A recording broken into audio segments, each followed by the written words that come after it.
It started. Welcome back everybody to the GCN Racing News Show. Coming up today, drama at the first day of the Tour de France and a yellow jersey for France on the second. We'll also look back at a thrilling edition of La Course by Le Tour de France. And if that wasn't enough, we'll also have the Brussels Cycling Classic and all the other racing which took place over the last week.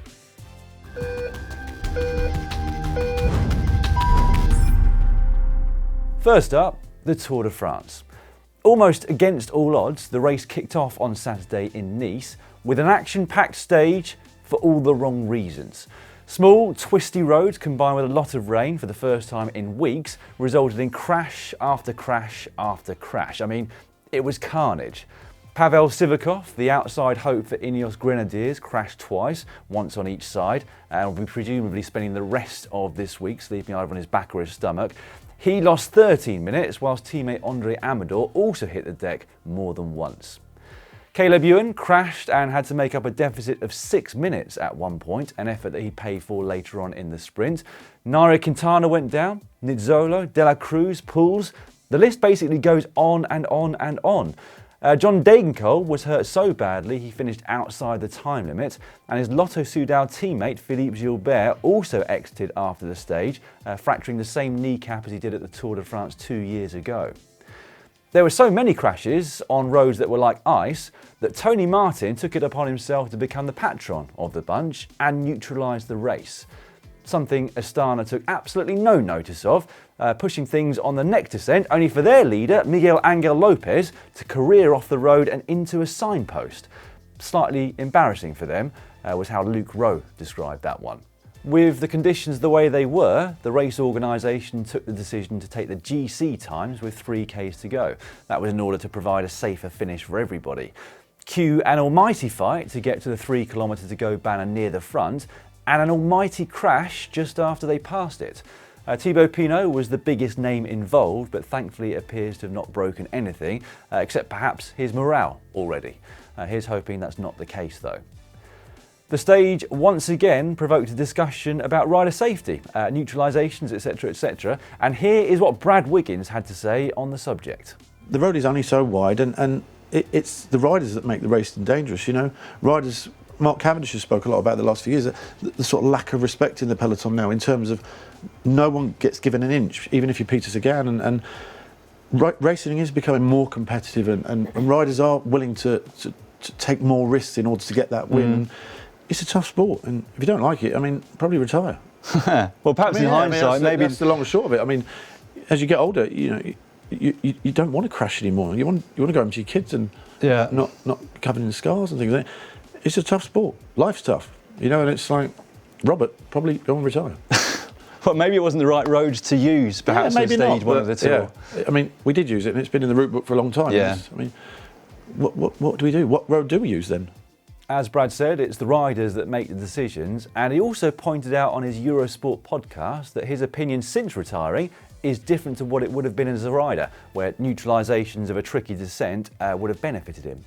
Now, incidentally, you can hear the thoughts of Brad, Brian Smith, Sean Kelly, the 4-time green jersey winner, and Orla Chenouille every single day on The Breakaway.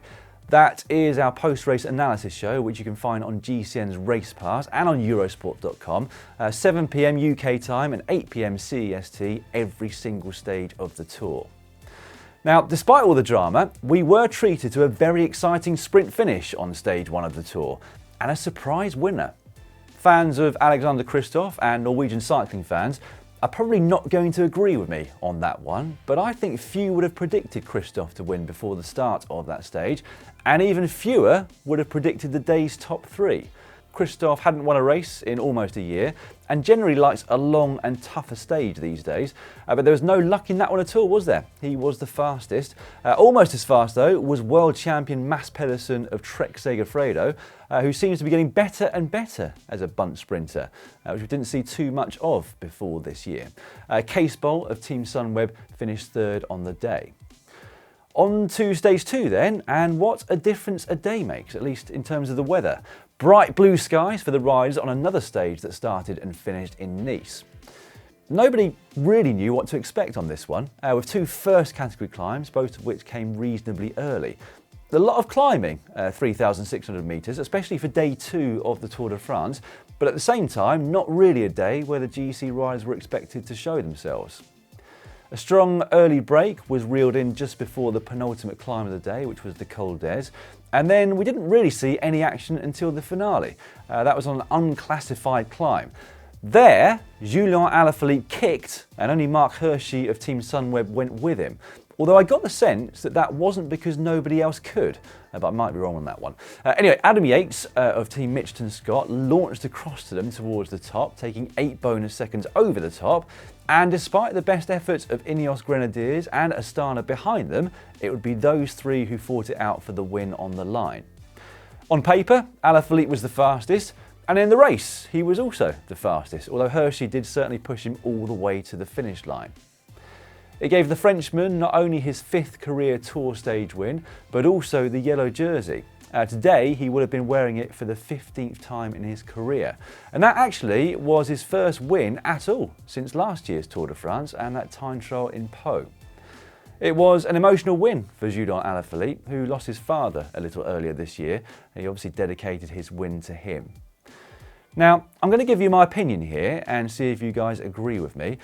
For me, Alaphilippe isn't on the same form as he was last year. Now, I know that's a bit of a strange thing to say about a man who's just won a stage of the Tour de France and who now leads the race, but he just didn't seem to have those diamonds in his legs like he did for so much of last season. I don't think, for example, that Mark Hirschi would have kept up with Alaphilippe when he'd gone on the attack if he had last year's form. I also don't think that Adam Yates would have rolled him for those bonus seconds at the top of the last climb. Now, that might well be down to the emotional trauma of losing his father, and it was quite emotional actually watching Alaphilippe after the finish line with his soigneur and also in his interviews that he gave post-race. Or maybe you completely disagree with me on this one anyway. You can let us know in the comments section just down below, or you can take the poll which you'll find on our app, a link to which you can see on your screen right now. And in fact, many of you have already been voting on that poll, and this is how it looks so far. 23% of you think he looks like he's struggling a bit this year, 10% of you think he's better than he's ever been, and 67% think he's there or thereabouts. Now, incidentally, Specialized, who are the sponsor in terms of bikes for De Koning Quickstep, claim it was also the first ever Tour de France road stage to be won on clincher tyres and inner tubes.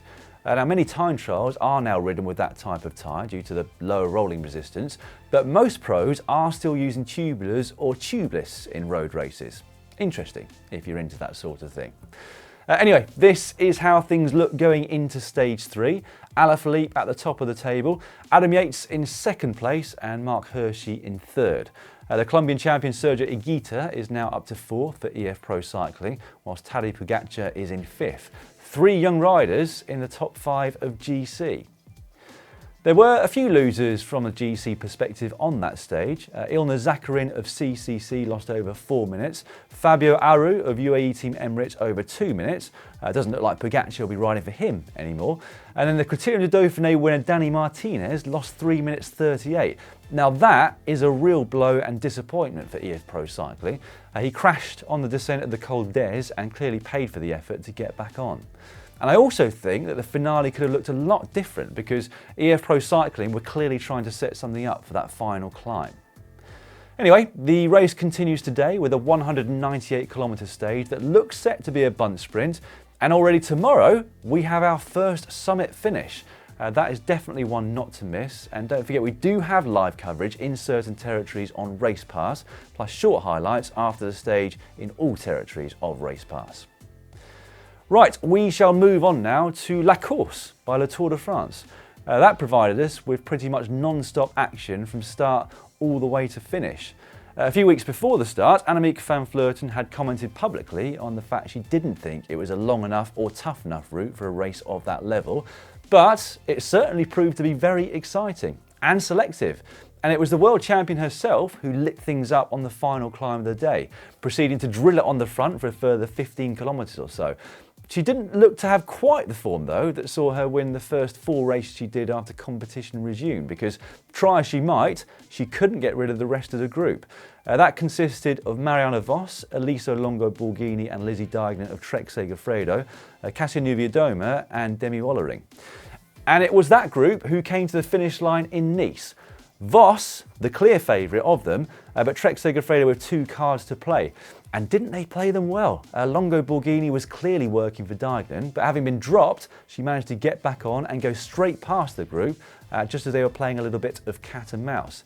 Now that forced the hand of Marianne Vos of CCC Liv, who had to make sure that gap didn't open. She then had to launch her sprint from a long way out, and I reckon it was about 250 metres to go where she kicked. I mean, it was a huge acceleration, but it came so far out that Deignan was able to gradually claw her way back and then gradually get past Vos to finally pip her to the finish line. It was also proof that Lizzie Deignan is back to her very best. She'd also won the Grand Prix Plouay ahead of Lizzie Banks in quite fine style earlier on in the week.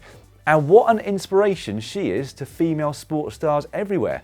As many of you will know, she gave birth to her first child a couple of years back, but is now combining motherhood with her profession, and very successfully at that. Congratulations, Lizzie. That was absolutely fantastic to watch. Now at the weekend, we also had the Brussels Cycling Classic, a one-day classic that is traditionally for the sprinters, and that was certainly the case this year too. Held under grim conditions, it was Belgian road champ and cyclocross star Tim Merlier who took the win for Alpecin Fenix. Nasser Bouhanni had a fantastic lead out from his team Arkea Samsic, but could only manage third and was left licking his wounds after this crash beyond the finish line. Ouch. Now from the head-on shot, I thought it looked as though Merlier had cut the Frenchman up, but I changed my mind when I saw the overhead, which showed that there was no contact between the two. So I think the crash really was probably caused by the fact there was a big left-hand corner straight after the finish line. Even Tim Merlier only just managed to navigate it with the speed that he entered it. Bouhanni has said that he will go for x-rays today to check that nothing is fractured. Second place Davide Ballerini of De Koenig Quickstep was also involved in that crash, although I couldn't find a report on his injuries. There are also a whole host of other races over the last week or so. Fabio Fellini of Astana won the Memorial Marco Pantani. He came in ahead of neo-pro Ethan Hayter of Ineos Grenadiers, and that's by far the best result for the Brit since he turned pro at the start of this year, and ends a run of bad luck for him. Valerio Conti of UAE Team Emirates won the Trofeo Mattioti, whilst Jon Aberasturi and Jakub Mareczko won stages 1 and 2 of the Tour de Hungary respectively. Arnaud Démare, meanwhile, is on a roll I haven't seen in a long time. I mean, the fact that he was at the Tour de Poitou-Charentes and not the Tour de France is a travesty, in my opinion, but he's certainly making the most of the race programme that his team has given him. He won 3 of the 4 stages in that French race, and of course the overall classification. And that takes him up to 9 wins in a single month. Not bad going. I've got no idea who the last rider was to achieve that in European races, but I'm pretty sure it was some time ago. Démare also finished runner-up at the European Championships last Tuesday, which already feels like a distant memory now, doesn't it? The French had ridden entirely for him through the race, but they were outdone by the Italians, who delivered Giacomo Nizzolo perfectly to the line. Now the Italian is having his best season by far on the bike this year, although I do think it's a shame that we won't get to see the Italian national champions jersey now in the men's peloton for at least 9 months. Mathieu van der Poel, who was of course riding for the Netherlands at the race, managed to finish 4th in the sprint, despite having attacked roughly 67 times over the last few laps of the race.